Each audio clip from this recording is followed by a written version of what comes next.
we want to talk about adding a spotlight. First, we're going to go up to View, Lights and Cameras, and Add Spotlight. The spotlight is similar to our directional light, with the exception that we have a lot more control over the light itself. We can choose a portion of our model to lock it to. We can also change not only the location of the light, the distance away from our model, but also the direction it's pointing.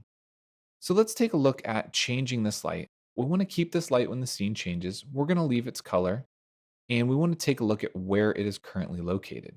Now we want to change its height in the X and the Y direction. So we're going to move it up above our model.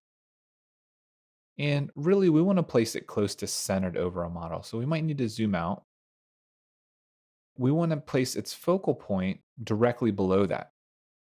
As we look at it from the top, it looks like it's centered over our model, and we can see that in the coordinate system, x is at 0. But for the endpoint, we need to make sure that x is at 0 as well.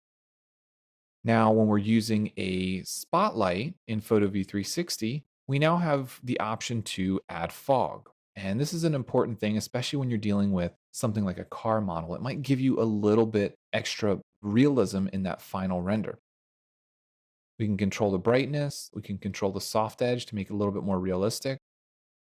So in this case, we have a 45-degree light. So I'm going to take 10 degrees off the outside of that and soften that light up.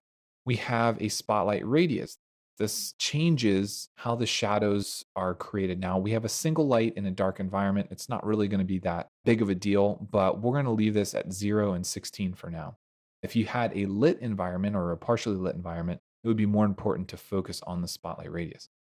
We also have fog. We're going to go 100% and we're going to increase the quality of the fog just a little bit and say, okay.